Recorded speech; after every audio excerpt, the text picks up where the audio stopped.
happens if things start to go awry in all of this? And they can. Your circumstances can change, and you should be open about this. There are many very practical reasons sometimes to not accept the offer, right? Even if the academic ones say yes. So obviously the family situation might be one of them that I've talked about. Relocation issues, employment issues for spouses, partners, etc.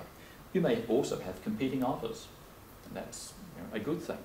So you may want to play for time, but I would encourage you to explain that. Most people are pretty open about that and prepared to give you more time, particularly if it's a different type of position. So for example, 6 weeks ago someone said to me, look, you're offering me a 10-month appointment, but I'm shortlisted for this tenure-track position.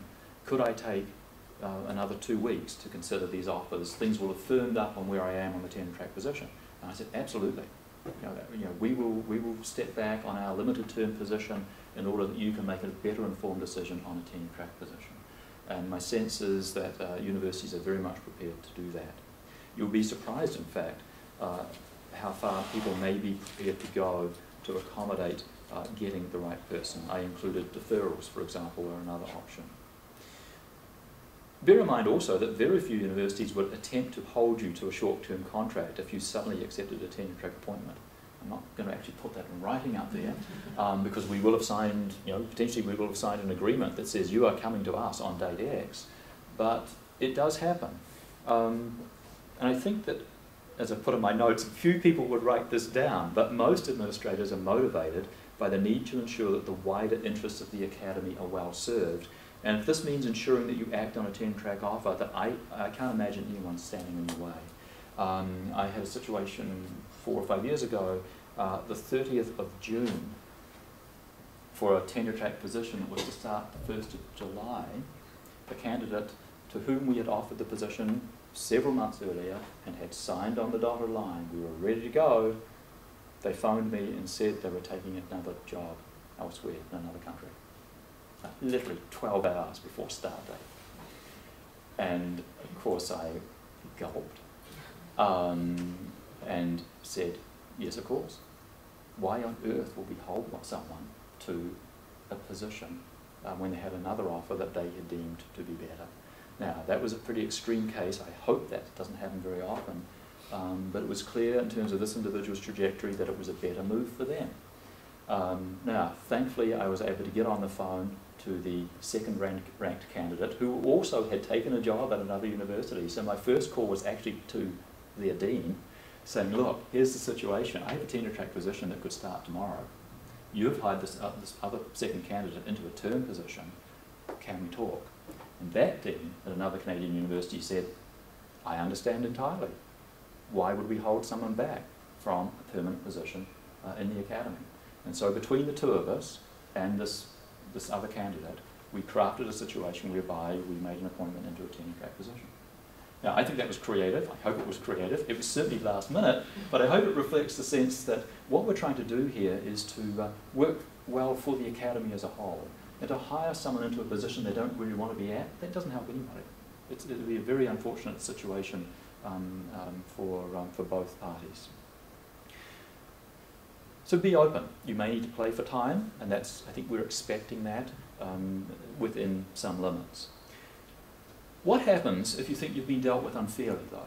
I mean, you may have some inkling that your equity rights have been infringed, and these include quite a range of rights that are listed as protected grounds in most human rights legislation, and indeed usually referred to directly in most equity policies at universities and also in employment standards acts or employment standards legislation in nearly every, in every Canadian province and throughout the territories.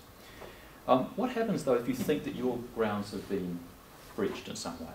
Perhaps you have a sense that the hiring or the way in which the offer is being presented to you in some ways challenges one of these protected grounds, that in some ways it's prejudicial to you in terms of gender, race, sexual orientation, or even just a vague sense of a breach of natural justice, that you don't think that it's reasonable. Say, for example, we send you an offer at 2 o'clock today and say, we need your answer by 5.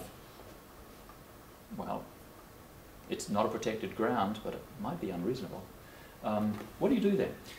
Most universities have professional equity officers who are experts in hiring processes.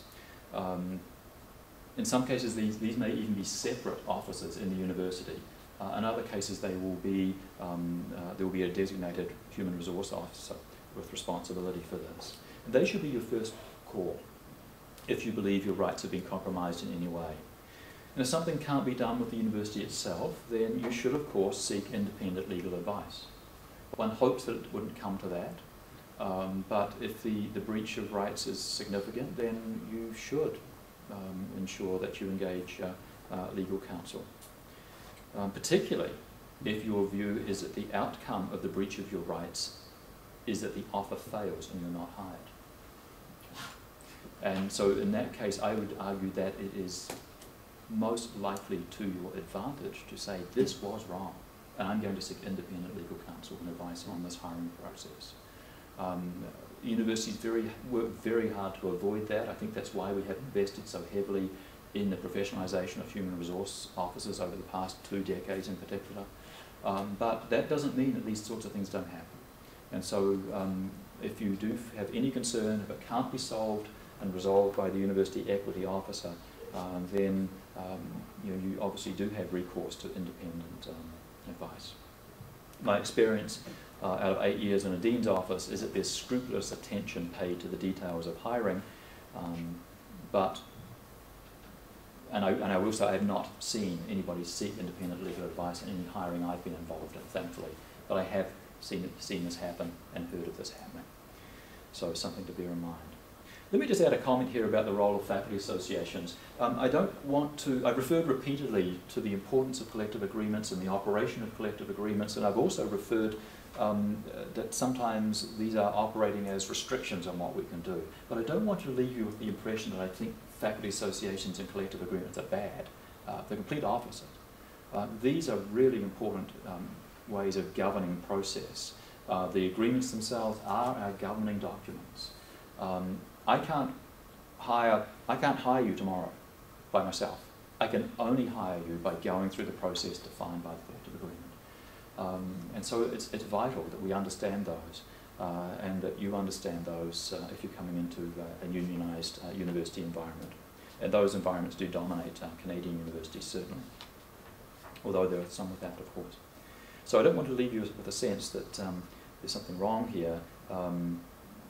Faculty associations, collective agreements are vital parts of this collegial governance model that universities have. It's a shared responsibility. It's a model that's both messy and vital.